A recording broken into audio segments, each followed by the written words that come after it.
नमस्कार दोस्तों, आप सभी का दिल से बहुत बड़ा स्वागत है। बहुत बड़ा स्वागत है, नमस्कार है आप सभी को, है ना। और आशा करता हूँ कि आप सभी अच्छे होंगे और अच्छे रहेंगे भी, है ना।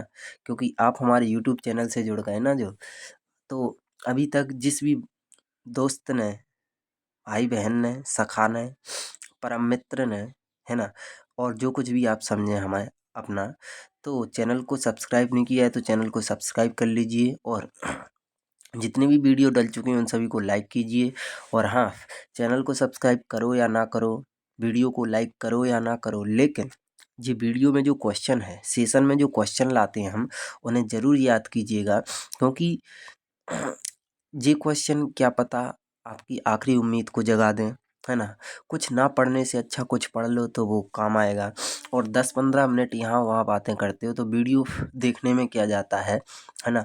और एक चीज़ और है कि अपनी जो एसएससी जीडी की जो क्लासें चल रही हैं, इसमें हमने पार्ट 1 से लेकर पार्ट 32 डाल दिया है। ये जो अपना पार्ट होने वाला है, ये कौन सा पार्ट होने वाला है, 33। और सभी पार्टों में हमने कितने +25 क्वेश्चन दिए हैं और काफ़ी महत्वपूर्ण क्वेश्चन हैं, है ना। तो पहले क्वेश्चन के साथ चलते हैं। और आप सभी को पता है रात के हम 8 बजे वर्ल्ड हिस्ट्री डालते हैं, जिसमें पार्ट 1 पुनर्जागरण डल चुका है, पार्ट दूसरा भी डल चुका है साम्राज्यवाद। तो जिसने वो वीडियो ना देखी हो, प्लेलिस्ट डली है वर्ल्ड हिस्ट्री की, तो उसमें 2 वीडियो हैं। और कौन कौन से टॉपिक को हम सभी ने लिया है ना, वर्ल्ड हिस्ट्री में बाकी सभी टॉपिक लिए हैं। आपका कोई भी क्वेश्चन बाहर ना जाएगा, बस अच्छे से पढ़िएगा, याद कीजिएगा और नोट डाउन करते चलिए। तो चलते हैं, एसएससी जीडी की ये अपनी 3rd क्लास 33 नंबर की क्लास होने वाली है, जिसकी शुरुआत अपन एक मस्त ऊर्जा और उत्साह के साथ करते हैं। तो चलते हैं पहले क्वेश्चन के साथ। विश्व में मक्का की पेटी किस देश में पाई जाती है? तो जो मक्का होता है उसकी पेटी किस देश में पाई जाती है? तो चलते हैं ऑप्शन सी के साथ। और ऑप्शन सी में दिया है संयुक्त राष्ट्र अमेरिका यानी यूएसए। तो मक्का की पेटी यूएसए में पाई जाती है ना। नेक्स्ट क्वेश्चन, अगला क्वेश्चन, लाल रंग की दिखाई देने वाला लाल रंग का जो ग्रह है वो कौन सा है? तो चलते हैं ऑप्शन सी पर। और ऑप्शन सी हमें दिख रहा है मंगल ग्रह, जो लाल रंग का होता है। नेक्स्ट क्वेश्चन, निम्न नगरों में से कौन एक भूमध्य रेखा के सर्वाधिक निकट है? तो कौन सा नगर भूमध्य रेखा, जैसे आपको पता है भूमध्य रेखा की बात करें तो पृथ्वी को 2 भागों में बांटने वाले जो रेखा कहलाती है वो भूमध्य रेखा कहलाती है। उसे विषुवत रेखा भी कहते हैं, इंग्लिश में उसे इक्वेटर लाइन कहते हैं, या फिर इसे कहते हैं 0 डिग्री लाइन। तो इस रेखा के सबसे निकट कौन सा नगर आता है? तो चलते हैं ऑप्शन ए पर। और ऑप्शन ए है अपना सिंगापुर, जो अपना सही आंसर होगा। अगला क्वेश्चन, क्वेश्चन नंबर 4, पृथ्वी पर सबसे गर्म महाद्वीप कौन सा है? तो फैक्ट लिखिएगा पहला, जो महाद्वीप की चर्चा यहाँ पर हो रही है, तो लिखिएगा फैक्ट। देखो ये जो गर्म महाद्वीप है जी कौन सा है जी, पता चल जाएगा आपको खुद ना खुद। देखो देशों के आधार पर, देशों के आधार, महाद्वीप की संख्या तो पता है महाद्वीप कितने हैं विश्व में? तो 7 महाद्वीप हैं और 5 महासागर हैं, है ना। इन 7 महाद्वीपों में देशों के आधार पर सबसे बड़ा जो महाद्वीप है उसका नाम क्या है? अफ्रीका महाद्वीप। इसमें 54 से लेकर 57 लगभग देश हैं, है ना। तो देशों के आधार पर सबसे बड़ा महाद्वीप अफ्रीका महाद्वीप। दूसरा फैक्ट कि अफ्रीका महाद्वीप को काला महाद्वीप के नाम से भी जाना जाता है ना, ब्लैक कॉन्टिनेंट के नाम से भी जाना जाता है। इसके बाद अफ्रीका महाद्वीप को पहाड़ी महाद्वीप के नाम से भी जाना जाता है। और सबसे जो गर्म महाद्वीप है वो भी अपना कौन सा? अफ्रीका महाद्वीप। Option B is the correct answer होगा अपना। तो नेक्स्ट क्वेश्चन पर चलते हैं, विश्व का सबसे ऊंचा जलप्रपात कौन सा है? तो ये बताना है। तो विश्व का सबसे ऊंचा जलप्रपात है वो है कौन सा? Option B. और ऑप्शन बी में है एंजल जलप्रपात, है ना। तो ऑप्शन बी यहाँ पर अपना करेक्ट होगा। नेक्स्ट क्वेश्चन पर चलते हैं।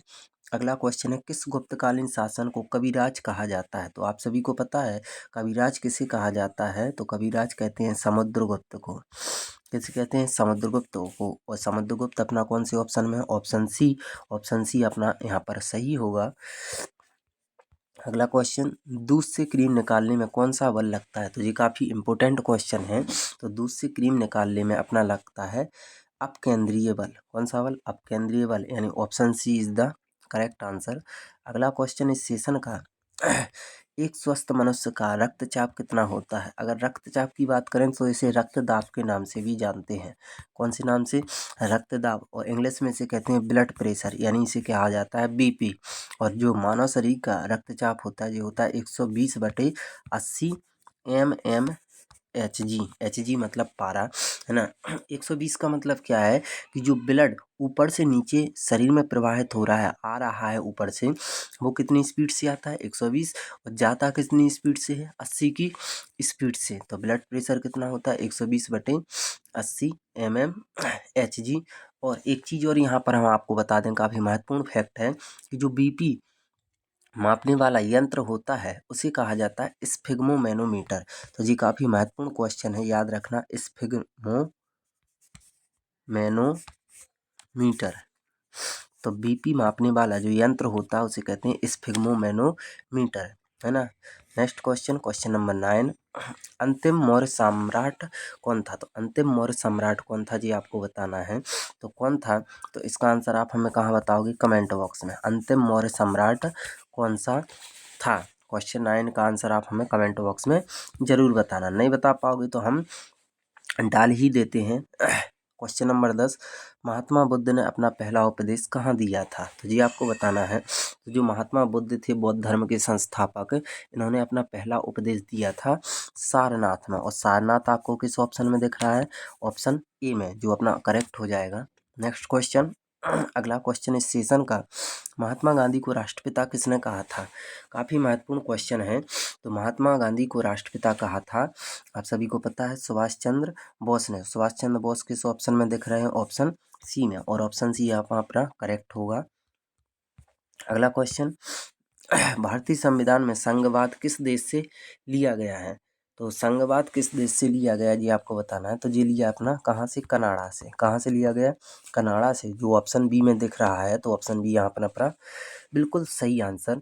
तो आपको क्वेश्चन बढ़िया लग रहे हैं ऐसी उम्मीद है, और क्वेश्चन अच्छे लगने के साथ साथ आपने याद भी कर रहे हैं, है ना। Question number 13। विद्युत उत्पन्न करने के लिए कौन सी धातु का प्रयोग किया जाता है? जी आपको बताना है। तो विद्युत उत्पन्न करने के लिए यूरेनियम धातु का प्रयोग किया जाता है, जो आपको दिख रहा होगा ऑप्शन बी में। तो ऑप्शन बी यहाँ पर अपना करेक्ट होगा। Next question, question number 14। निम्न में से कौन सा रोग बैक्टीरिया से होता है? तो जी बताना है, बैक्टीरिया से कौन सा रोग होता है। तो अगर अपन देखें कि बैक्टीरिया से एक रोग होता है जिसे बोलते हैं तपेदिक। कौन सा होता है? तपेदिक, जो दिख रहा होगा ऑप्शन बी में। ऑप्शन बी यहाँ पर अपना करेक्ट होगा। नेक्स्ट क्वेश्चन, निम्न में से किसके द्वारा दूध खट्टा होता है? तो दूध खट्टा किसके द्वारा होता है ये आपको पता है? किसके द्वारा होता है? बैक्टीरिया। और बैक्टीरिया आपको ऑप्शन बी में। और कौन सा ऐसा बैक्टीरिया है जो दूध से दही का निर्माण करता है? ये भी एक क्वेश्चन काफ़ी महत्वपूर्ण है। तो दूध खट्टा किसके द्वारा होता है? बैक्टीरिया। और दूध को दही में कौन कन्वर्ट करता है? तो उस बैक्टीरिया का नाम है, लिखना, लैक्टोबैसिलस। लैक्टोबैसिलस दूध को दही में कन्वर्ट करता है लैक्टोबैसिलस बैक्टीरिया, है ना। इसके बाद नेक्स्ट क्वेश्चन, क्वेश्चन नंबर 16। विश्व में सर्वाधिक वर्षा वाला स्थान कौन सा है? तो सभी को पता है विश्व में सर्वाधिक वर्षा कहाँ होती है? मेघालय। मेघालय का एक क्षेत्र है जिसका नाम है मासिनराम। कौन सा है? मासिनराम। और यहाँ पर लगभग जो वर्षा होती है वो होती है 2500 सेंटीमीटर के आसपास। और सबसे कम वर्षा कहाँ पर होती है? राजस्थान के बड़नगर में। राजस्थान के बड़नगर में लगभग 25 सेंटीमीटर या 25 सेंटीमीटर से कम, है ना। नेक्स्ट क्वेश्चन, अगला जो क्वेश्चन है इस सेशन का, रेगिस्तान में बादल अक्षेप होकर क्यों नहीं बरसते हैं? इसका एक कारण है कम दबाव के कारण, कि कम आर्द्रता के कारण, कि हवा की द्रुत गति के कारण, कि कम तापमान के कारण। तो रेगिस्तान में बादल अक्षेप होकर इस क्यों नहीं बरसते हैं? कम आर्द्रता के कारण। कम आर्द्रता के कारण। तो ऑप्शन बी यहाँ पर अपना करेक्ट होगा। नेक्स्ट क्वेश्चन काफ़ी इंपॉर्टेंट क्वेश्चन है, अर्थशास्त्र किन की रचना थी? तो अर्थशास्त्र की रचयिता कौन है जी आपको पता है? तो कौन है? चाणक्य। और चाणक्य ऑप्शन सी में दिख रहे हैं, है ना। और आपको पता है चाणक्य का पूरा नाम क्या है? विष्णुगुप्त चाणक्य। विष्णुगुप्त चाणक्य। और इन्हें एक नाम से और जानते हैं, इन्हें कहा जाता है कौटिल्य। क्या कहा जाता है?